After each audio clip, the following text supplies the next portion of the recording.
Hola und buen dia von Gran Canaria. Heute erkunden wir die grüne Mitte der Insel. Von Las Palmas aus machen wir mehrere Ausflüge in die grüne Berglandschaft von Gran Canaria. Wir besuchen die Dörfer Terror und Tejeda, die Aussichtspunkte Cruz de Tejeda und Pico de las Nieves mit Blick auf den Roque Nublo. Wir besuchen den Bauernmarkt in San Mateo und machen einen kurzen Abstecher nach Santa Brígida.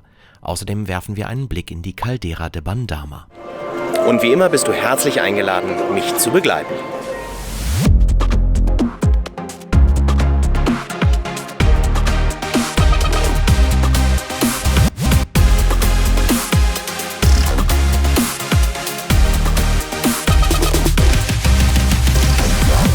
Ich bin Sebastian on Tour und bei mir geht es um Reisen, Urlaub und alles, was dazugehört. Wenn du neu hier bist oder es bisher noch nicht getan hast, lass ein Abo da, schalte die Benachrichtigung ein und du wirst automatisch informiert, wenn hier ein neues Video online geht. Und wenn du schon länger dabei bist und mich und meinen Kanal unterstützen möchtest, dann freue ich mich über jeden Like und jeden Kommentar.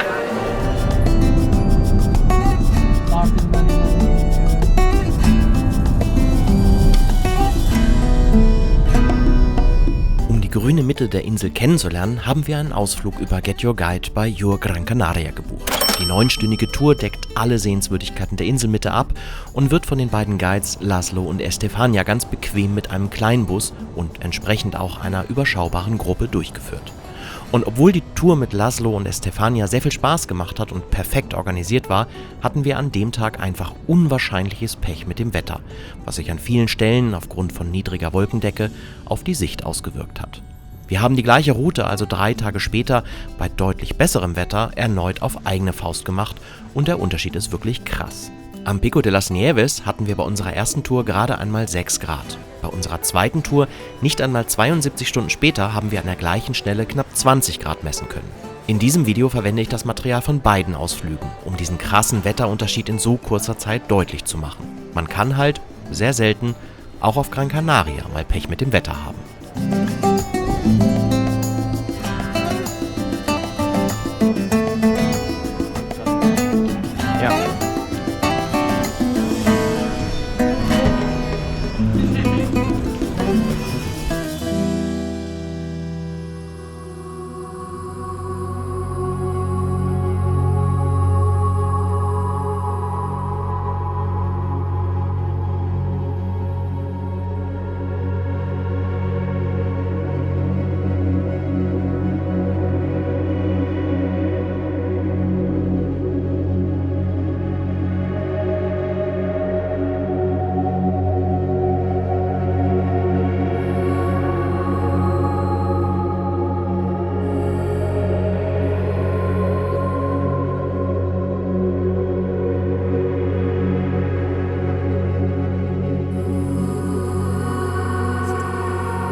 Terror ist eine relativ kleine Gemeinde mit lediglich knapp 12.000 Einwohnern in der Mitte von Gran Canaria.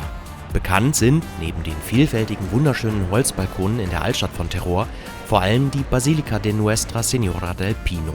Die Kirche, gegründet bereits im 16. Jahrhundert, in der jetzigen Form allerdings erst im 18. Jahrhundert wieder aufgebaut, ist Maria gewidmet, die im Ort in einer Pinie erschienen sein soll. Maria ist auch die Schutzheilige der Kanarischen Inseln. Zudem wird in Terror Trinkwasser in Flaschen abgefüllt. Die LKW mit der Aufschrift Aguas de Terror sind auf der ganzen Insel zu sehen.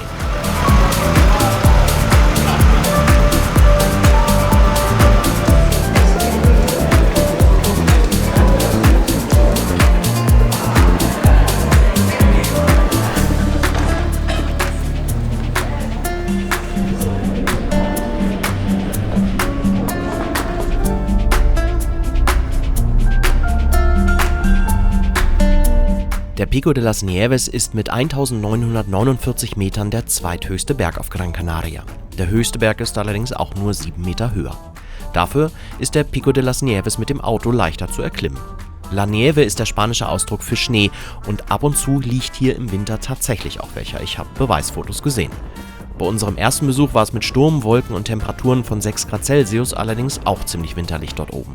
Beim zweiten Besuch 3 Tage später waren es knapp unter 20 Grad und der Roque Nublo und der Pico del Teide auf Teneriffa waren bei wolkenlosem Himmel zu bewundern.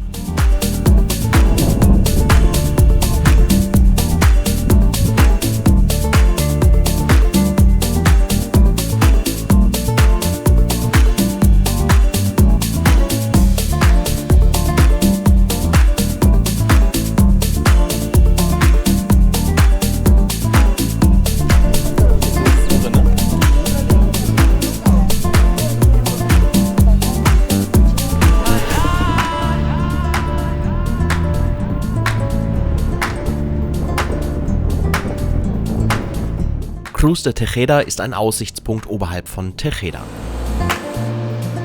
Noch besser als in Tejeda selbst kann man hier die Felsen Roque Nublo und Roque Bentayga bewundern.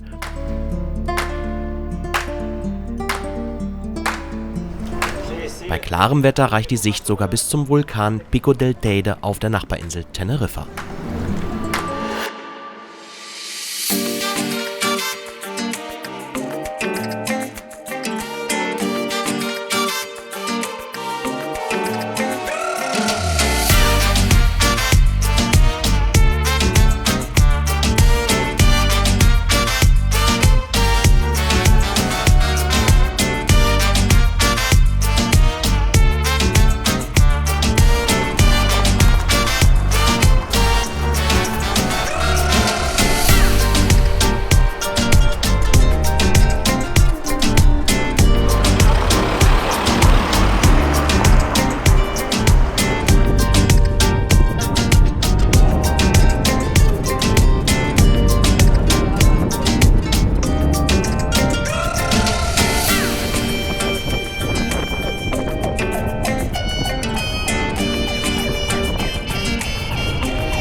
The cheese from Gran Canaria. Two different cheeses are.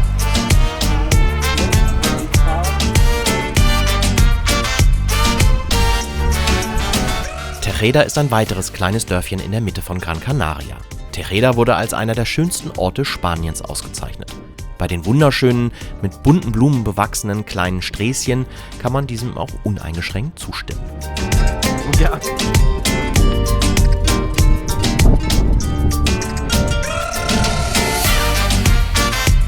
Von Tejeda aus hat man einen wunderbaren Ausblick auf die Felsformationen Roque Bentayga und Roque Nublo. Roque Nublo heißt übersetzt übrigens Nebelfelsen. Bei unserem ersten Besuch war er prompt von niedrigen Wolken umhüllt.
Rückweg machen wir noch einen kurzen Stopp in Santa Brigida.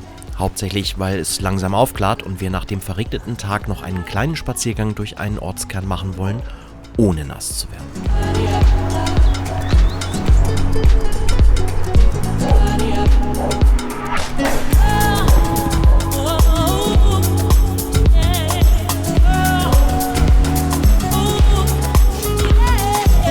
Santa Brigida hat knapp 20.000 Einwohner.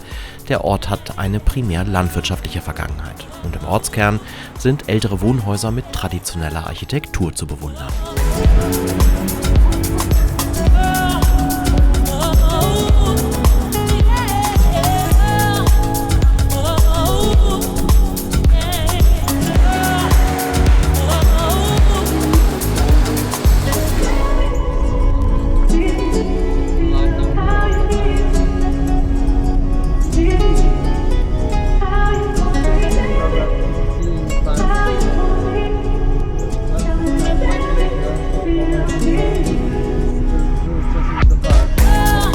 Wer auf Gran Canaria eine klassische Caldera, also einen Vulkankrater, sehen möchte, muss von der Hauptstadt Las Palmas aus gar nicht so weit fahren. Nach knapp 20 Minuten Autofahrt steht man am Kraterrand der Caldera de Bandama, die vor knapp 5000 Jahren durch den Einsturz des Schlackerkegels entstand.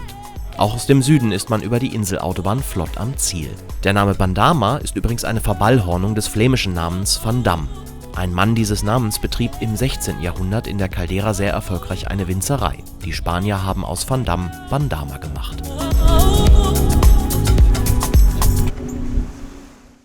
Du freust dich über Urlaubsmitbringsel? Dann ist hier deine Chance. 2 solcher Pakete habe ich gepackt und eins davon kann dir gehören.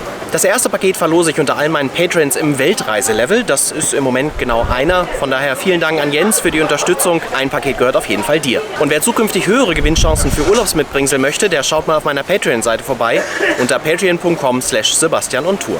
Das zweite Paket verlose ich unter allen, die unter allen 3 meiner Gran Canaria Videos einen Kommentar hinterlassen. Die Links zu den anderen beiden Videos findest du unten in der Beschreibung.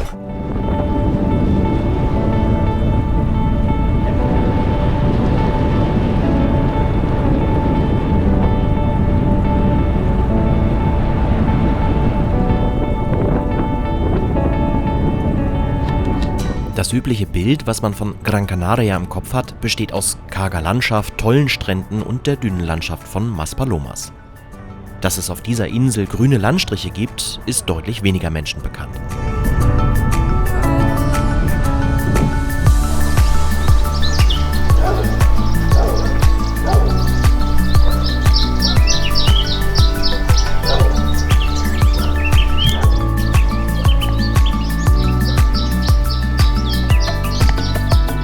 Alleine um diesen krassen Gegensatz zu erleben, lohnt sich eine Fahrt durch einen der vielen Barrancos, Schluchten, in der Mitte der Insel.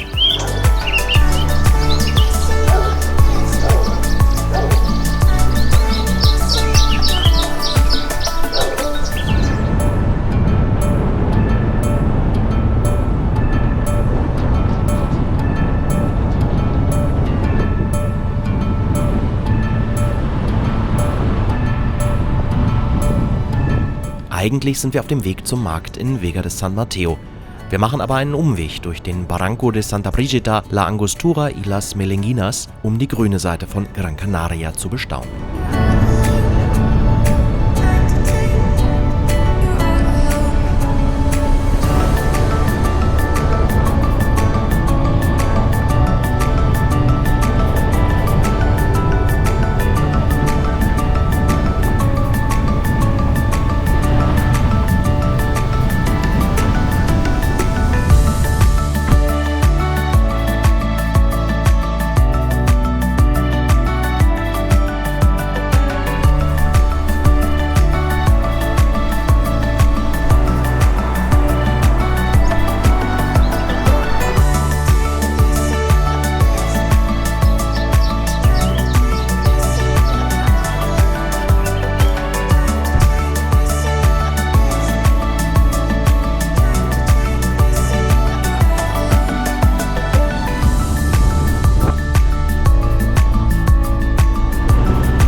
Wir sind in Vega de San Mateo angekommen.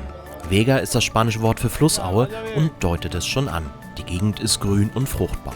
Rund um Vega de San Mateo wächst neben Wein weiteres Obst, Gemüse, Salat, Kräuter und Blumen.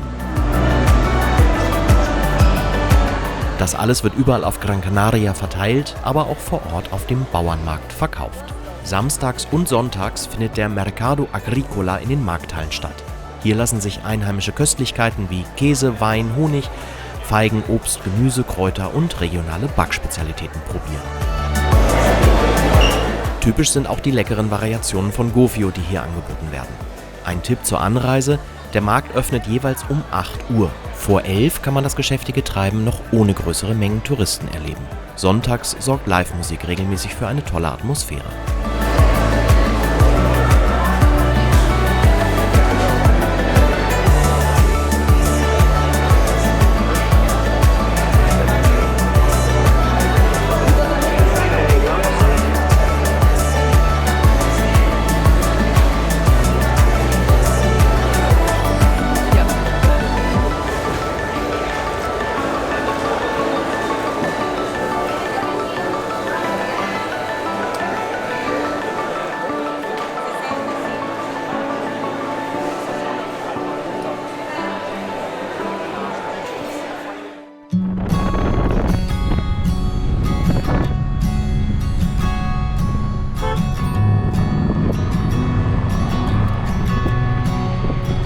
Das war die grüne Mitte von Gran Canaria. Eine Seite von Gran Canaria, die ich so nicht erwartet hatte. Und ehrlich gesagt, habe ich mich auch ein kleines bisschen verliebt in diese wunderschöne und so abwechslungsreiche Insel.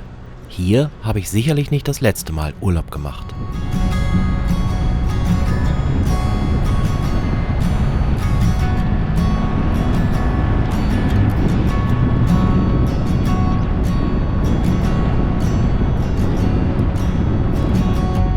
Wenn du die anderen beiden Videos zum Nordwesten und Südosten von Gran Canaria noch nicht gesehen hast, dann solltest du das auf jeden Fall noch nachholen. Die Links zu den beiden Videos findest du jetzt rechts oben und natürlich auch unten in der Beschreibung.